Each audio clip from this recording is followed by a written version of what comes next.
This is the Q&A and community video for my Patreon for July 2024. 25, Jesus Christ, getting the days wrong. We're not starting out well, are we? So the first question was asked by Malcolm Kunde, and they asked, what's a country you'd love to visit, or rather, what's the most beautiful country you visited, if any? I'm not a really well-traveled person. I'm actually like someone who, like, even as a kid would only go on holidays to like other counties and stuff like that. I always wanted to visit as a kid. Now, not now really, but like, cause I know how expensive it is. But like as a kid, I remember watching King of the Hill and being like, man, I want to go to Arlington, Texas. Yeah, I want to go to Texas. You know what I mean? Like, cause as a kid, you're like, these characters are so bright and funny, and this place looks so like cozy and stuff. And of course, I didn't know anything about like anything else to do with America. But as a kid, I was like, oh my God, like America looks so fun. Then you watch stuff like The Simpsons, and you watch stuff like Futurama, even though that's obviously New York and stuff, I guess, and you watch TV shows about America, and like I think it's one of those things that's, like, it's very interesting that like not every Irish person grows up on watching American TV, but I did. I grew up on watching like as I said, Simpsons, Futurama, sitcoms like The Office and stuff like this. Like I grew up like watching all this stuff, so like there was like a real like oh, America like looks pretty like fun. There's like the food over there looks big and ginormous. You can get like, like there was something about it that as a kid, I was like, man, I would really love to visit there. But then like, I think what actually changed it was probably like, watching The Office like throughout the whole series. Cause like you realize that like, it's actually like pretty difficult to like work there sometimes, and it can be very hard, and like it's very expensive, and even now people are talking about how expensive it is. So obviously that changed. This is gonna sound like a cliche answer, but like you see pictures of Japan all the time, they look so beautiful. And I want to say it's not because like, oh, I played JRPGs on Yakuza, I want to go to Japan. It's not that. I think like you see like images or the gorgeous even tourist sites of Japan, and it makes me want to go over and see that type of stuff as well. But again, the reason why America and Japan are like probably like out of bounds as well is because they actually are like not out of bounds, like, but like it's one of those things where it's like it's very expensive, I think, to get tickets to go over there. On the other side of it, my friend has always been telling me that they want me to come visit Scotland, which actually I definitely would like to visit Scotland. I just think would be a really, really cool thing. Scotland is a kind of like a sister or brother country to Ireland. We have rules and laws, which means you can just go over there without visas or anything and just stay there. It's actually pretty crazy. You could stay there for as long as you wanted. You obviously like can set up like, you have to eventually set up like things like tax and stuff like this, but you know what I mean? It's like, it doesn't really stop you from have a limit on how long you can stay. I believe so anyway. Like we have those rules that like things are really good as exchanges over there as well. So it's pretty cool in that sense. But yeah, Scotland, Japan, America as a kid, Japan still now, Scotland now, you know what I mean? And it's not that like, I want to make clear, there's still some beautiful stuff in America. Like Jesus Christ, like of course, like you'd love to see like stuff like like the Grand Canyon, and like see some of like the beaches they have over there, and like some of the shops and some of the stuff they have over there. That like, because I was always amazed by that too, where people like, they were naming stores, and I'm like, what the hell's that? You have that store over there? Like, what the hell's that, And of course, we're starting to get more of the stuff. Like, we have Dunkin' Donuts over here now as well in Ireland. But at the time, it was like, Dunkin' Donuts? What is that? It was like this real amazement thing, I think. The next question is from Ali. Ali says, what are your top 3 playthroughs you've ever done on the channel? Oh, Jesus Christ. I have done so many playthroughs that it's actually not even funny. I think if you look at the playthroughs you've done in the past, let's just go 1.5 years since we started Genshin, for example. I think we should do that for a bit here. Just so I can like put this into perspective, why I might have a bit of a cop-out answer, and I apologize. In terms of our playthroughs in the past while, my side, Deltarune Chapter 4, Chapter 3, Sonic Adventure 2, Last Defense Academy, Honkai Star Rail, Hat in Time, Fran Bow, Edith Finch, Little Misfortune, Sonic Adventure, Slay the Princess, Stardew Valley, Little Nightmares 2, Rain Code, One Shot, Phoenix Wright Dual Destinies, Life is Strange 2, Subnautica, Genshin Impact, manga, that's not a game, Detroit Become Human, Justice for All, Before the Storm, Life is Strange 1, and Scarlet and Violet, and Undertale Yellow. Those are all the games that I played in just in the past 1.5 years. And then before that, we have like Danganronpa V3, like, and then we have other playthroughs that that were really big for channel, like Hollow Knight, Pikmin, Tears of the Kingdom. I keep going. Odyssey. This is just like the past 2 years. Danganronpa 2, Ace Attorney Chronicles, all this stuff, right? And then like of course you have Trigger Happy Havoc 1, you have all the Deltarune Undertale playthroughs, you have all this stuff, Xenoblade, all these playthroughs. We've done so many like playthroughs. That like it's very difficult for me to pick 3 because 2 things. First of all, I'm very hard on myself when it comes to videos. I have constantly been like, man, I think that this playthrough was not great, and then people are like, no, it's actually really good. One of the best examples is when I said recently, I was like, man, I think that my not recently, but like in the past few years, I remember I was like, I really let people down with that Mario Galaxy 2 playthrough, and people are like, what the hell are you talking about? What the hell are you on about? And I'm like, I really feel like it wasn't that good of a playthrough. People are like, no, I love that playthrough. What are you talking about? Which is so funny that, like, you know, I can look down on myself sometimes, but people see a different thing. And I think that's what's important, is what you guys think is the best playthrough. But yeah, I ended up kind of like, you know, always like putting myself down sometimes with playthroughs. But then like some playthroughs, I feel like I'm like, oh, that's a playthrough I think I could like show someone for the first time. So like one of the examples would be like, and by the way, we're excluding, I'm gonna, just to make this interesting as well, I'm gonna exclude like all the biggest boys, like Deltarune and Undertale and Genshin and Honkai and Danganronpa and all those stuff, because I feel like it's one of those situations where like people will find that stuff anyway. But if I had to recommend something, I think that the Little Misfortune playthrough, I had a really good connection with that game, and I still feel that game every time I look at an image from it, and the audience was really great too, because I think the community is a big part of it too, and I think the community was really fantastic for that also. I think that if you wanted to see a big game, obviously you would look at Genshin, but I think also Xenoblade Chronicles 3 is a perfect example of a big game, and I actually think that like that playthrough has some cozy moments, has some big high emotional moments. So I think looking back, it's like, oh, like, yeah, if someone watched that, they might get what this playthrough is all about, or this channel is all about. And I think like as a third one, I'd want to choose like a visual novel style game. So I think maybe like Trials and Tribulations maybe, or one of the Ace Attorney games. Apollo Justice maybe. Apollo Justice might be a good one, or Dual Destinies. Any of the Ace Attorney games, because I really feel like that hopefully will showcase like what I love about video games, because I try to always express that, and I think in that playthrough people said I did express it, which is like my love for characters, details, animation, art, and stories, and all those stuff, and like going into detail and all that stuff. And I feel like if you watch those 3 playthroughs, you get an idea for the rest of the playthroughs, because I want to make it clear, I've done like 100 Let's Plays, so it's very difficult to pick like just 3. But if I had to pick like 3, like gun to my head, I'd say it's those 3. But I'm sure someone else would be like, what about this playthrough? I'm gonna be like, oh my god, of course, you know. But it's hard to remember everything, honestly.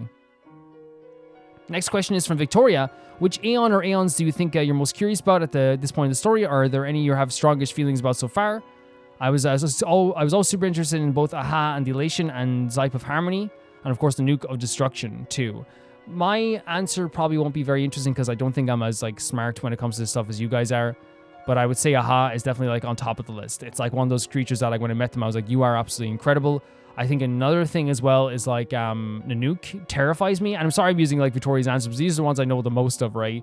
Nanook terrifies me in a way that like is unnatural, to the point that like I really feel like it's one of those things every time they show up, I get like, you get like, oh my god, like a feverish feeling about it. But Aha is like such an interesting design and vibe about them that I really would just like to sit down and talk with them. It's one of those Aeons that you like to sit down and be like, how are you feeling? What do you think about this? Even ask them like, what do you think about like this book? You know what I mean? I'd like to know what they think about this stuff if you could answer it honestly. But sometimes you probably wouldn't want them to answer honestly.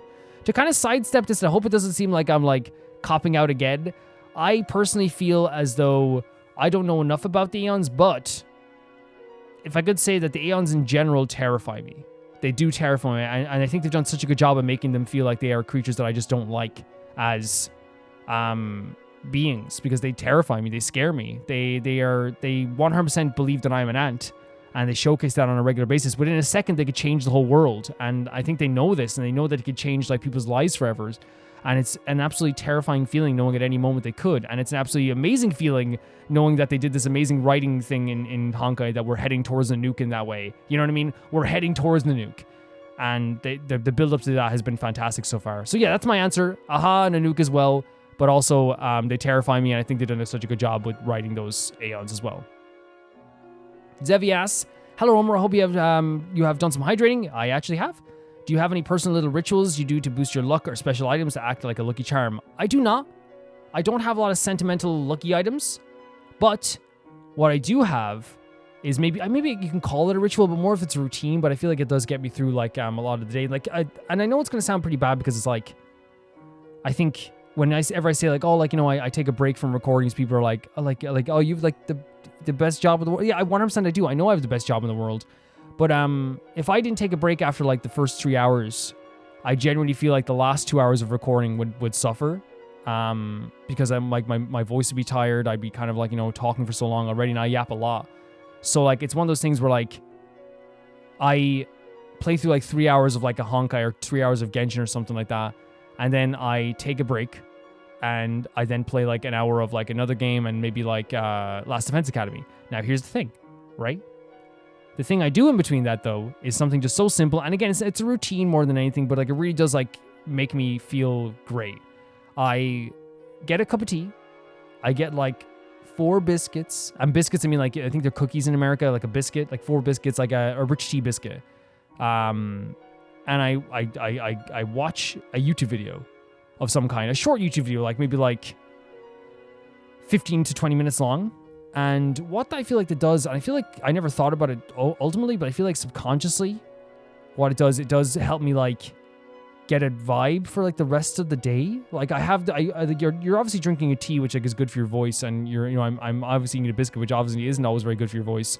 But I feel like it's a relaxing moment where I get to be like, look, let's relax for a minute. We're gonna record some more stuff after this, and then I also like watch a YouTube video, which I think gives me motivation. Seeing other people create stuff definitely makes me feel like I want to create stuff as well. So I feel like that like does work out in that way as well, and I think it's actually like a really worthwhile thing to do. Again, it's more routine than ritual, but it does, I feel like, get me through like so much of my days. And you might be like, again, Calvin, like, but recording's fun. It is fun, right? But like, even if it's fun, like I've done days where I didn't take a break because I needed to get through videos, and I feel like videos have suffered sometimes. So I never want the videos to suffer in terms of like me being like, all right, like barely able to speak in some points. So I have to like make sure I take a break and come back like after like 20 minutes or something like that, or two, and record some more. And I think it's the best way to go about it, because again, if you record 5 hours in a row, you're going to hate recording pretty quickly. You know what I mean? And people be like, well, the streamers stream for 8 hours, 100%, but streamers also take breaks, but also at the same time, streamers eat food during the recordings, also during the streams. Streamers also are talking to chat and have that energy as well from chat as well, But for me, it's like, man, I love recording those 3 hours, but I'm going to take a break. Even if I'm not tired. If I'm not tired, I still take a break, right? Because it's one of those things where like I record again, but I will say this, every time I record a Honkai video or a Genshin video, there is like this feeling of like emotional like highs and so many emotional moments while talking for 2 hours straight. It's pretty difficult not to be like, oh my God, man, that was crazy, Because again, there's those emotional highs and you need to take like a little bit of a break. And especially if you've been like crying, man. Oh my God, like I'm not going to go right into the next video after crying in Genshin and being like, all right, guys, welcome to Last Defense Academy, But now there's probably a funny image in your guys' head of me like crying at the start of it. I'm like trying to find which videos I was sad in afterwards. But yeah, I do a little ritual where I have like a cup of tea and watch a YouTube video in between my recordings to make sure I stay fresh. Even if I'm not tired, I will always like make sure I do that, because I want to make sure this job stays enjoyable. Yeah, that's my little ritual, I guess, if you want to call it a ritual. It's more routine than anything. The next question is from Visus. I don't know if this was asked before, but do you have a favorite Pokemon type from all generations? I started watching your Scarlet and Violet playthrough too. Thank you for watching that playthrough. I actually think it's a fun time, actually. I'm not very good at Pokemon, but I had a fun time with that playthrough. I would say that my favorite Pokemon of all time is Sudowoodo, because they were very mysterious for me as a kid. They were this plant that you had to like pour a potion on to like activate so you can get past them and advance the story. And to me, there was something like very interesting about like that idea in general. And also, I was really bad at leveling my Pokemon at the time, so like that, he was like level 20. So when I got Sudowoodo at level 20, I was like, this is more powerful than my Pokemon. No wonder took me so long to beat Pokemon. I just never leveled that much with Pokemon. And so I would have like Sudowoodo on my team, and I remember at first I beat Sudowoodo, just not thinking about catching. But then I remember I played the game again and I caught Sudowoodo, and I was like, man, this is like one of the funniest designs, one of the cutest designs, and it has this mystique about it because it was always, I think, that blocked my way for a little bit. It was the first time ever I experienced in video games ever that type of thing, because it was one of those things where like I got Pokemon, I got it years after it came out now, in fairness, because I got it on the Game Boy SP, but I remember legitimately being like this is the first time I ever had to figure out a puzzle of like, how do I get past this point? And you had to ask some people questions, and like it kind of created like this new feeling for like RPGs and stuff like that. So it was the first time I ever had that. If you want to know my favorite types, number 1 is probably Psychics, number 2 is Ghosts, and number 3 is Fighting. Because fighting Pokemon have weirdos, and weirdos. Psychic types have like weirdos as well. but they also have chunky weirdos, which you love as well. And ghost types have just like some of the best designs I feel like ever. They're always so mysterious and cool and pretty. So that'll be my favorite types, and that's my favorite Pokemon. Yeah. Hypernova asks, what are your opinions on some of your favorite Deltarune characters so far, and how do you think the next chapter is going to go with them?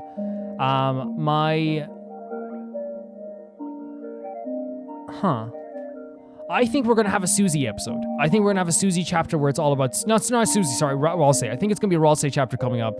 I think it's going to be the biggest moment for Ralsei. I think it's going to be a massive moment for Ralsei. Because I think we've had, like, a lot of Suzy moments. I don't think Suzy's journey is done. I still think Suzy has to, like, get all the information that they've had so far and still get on their journey. So I think we'll still also have, like, a Suzy episode, a chapter coming up as well. Or moment that comes up as well. But I think we're going to have, like, a full-on Ralsei, like, focus chapter coming up. And I think it's going to be really beautiful to focus on their character. I also just want to see the festival with Suzy and Noelle, and I hope to God that they actually let us do some fun stuff maybe together with the two of them. And they're probably going to interrupt it somehow, you know, but I want to be able to see them together just like for a bit, especially after what happened last time. I trust Toby's going to do that. I don't distrust him that he's not going to do that. So what was the other part of the question? Was it what I thought? One of my opinions. Okay, so Suzy's my favorite character. Suzy's my favorite character. I think her growth has been so fantastic and so amazing that it's actually so powerful and so amazing to ever like interact with them in the game that like I'm just blown away. Ralsei is such like a tormented character internally, and it makes for like some very beautiful moments as well, but like very like worrying moments at the same time too. But I love the trio quite a bit. Other than that, I'd say my two favorite characters is again Noelle and Suzy. Like Suzy is such an amazing character with such amazing growth, and we've loved seeing them grow over time. Noelle is such a funny character, and every time they're on the screen, it's just like a happy time. They're just so bright and cheerful, and their design is so cute. Like, you know, it's always great to have them on the screen. So they're my two favorite characters in all of this. In terms of like NPC characters that we don't really talk to quite often, Lancer is hilarious, and Queen. Lancer and Queen. I think people underestimate like how funny Queen is sometimes. Queen is like the funniest character ever. Like the jokes that they have are so funny. Lancer and Queen together especially are such funny characters. But yeah, that's my kind of take on that going forward. I also asked the question as well. Believe it or not, I'm asking questions as well. What a day we have here. And this is, the question I asked was, your favorite video game town or location. Also, you can also tell me what you've been doing lately.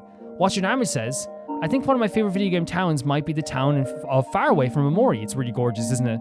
I really love small towns and games instead of big cities, because while both have a lot of detail, I like that the town is very humble and silly, yes, while also being reflected in the dreamscape realm with those silly NPCs. I also attribute my love for it to be the art style of the game, to be honest. It's a beautiful art style. While I'm also starting Persona 4 Golden, Inaba is really good too. I'm not too far into the game, but a lot of NPCs are so wacky. I love them. I love silliness. First of all, before we get into the Amori stuff, Inaba is to me the most iconic town and village for me ever. Like, it is incredibly iconic for me. Like when I'm standing in the middle of Inaba, like it's like all worries wash away. And you might be like, Calvin, there's a murder going on in that game. Yeah, but I also like I'm listening to a beautiful beat as I'm standing in front of the bookstore. And it's such a cozy place. I feel like I could put that on in the background, and I have put it in the background before, just like not knowing, just doing other stuff for a second. And like it's been so peaceful, and such a peaceful place for me. The Amori, what you're talking about there with the Amori town, yes, art style is so good in that game, and it makes the colorful vibrancy of a small town really pop so much. And you're so right, like the art style is so impressive in that game. But it's very quaint. It's very small, as you were saying. But like those charms to a small town are there. And it really feels like everyone knows each other. So that town being so small and so cozy really lends itself so well to that. You're so correct. So I really love seeing like both these examples, because I agree. There's amazing towns. I love a small town in a game too, even if it's like not always like apparent, like or like it's not always like loved as much. I think small towns are very, very underrated in games. But yeah, Inaba is definitely my favorite for sure. And the Amori one is gorgeous. Again, not just because of art style, but as you said, like it has like this like to me, like just like I know like I'm paraphrasing what you said it for my own need as well. But it is like like there is so much detail, as you're saying. There's also like this really beautiful idea to it, because like I feel like it does like express what a small town is like. Everyone knowing each other, small spaces. You can walk a little bit of distance and you get to another location. It works so well for that game. Yeah, 100%. Malcolm Goday says, hands down, Firelink Shrine from Dark Souls 1. Great example. It's straight up one of my greatest areas, the greatest areas in gaming. Yes. First off, the way it connects to everything is just genius game design. It is. You start there to have multiple paths to go. Some are blocked off. Some have enemies that you kill in one shot. But then you find the bridge in the Undead Burg, and it's actually manageable. Yes. But then it loops you back to Firelink, and now you're able to explore more areas than before. All this with no loading screens in between. It makes the world feel alive and real, like it's all one place, not just levels stuck together. But then Dark Souls 3 hits and boom, and it's back, worn down, changed like a ghost of his past. It's not just nostalgia, it's storytelling through the world itself. Oh my god, Malcolm, I love you. The way it ties both games together is legendary. Firelink isn't just a hub, man, it's the soul of the series. Yeah, like, I know, like, people don't like Majula that much. I'm not saying Malcolm does it, but, like, I always, like, I will throw Majula in for me. Majula is that thing for me as well. I love Majula so much.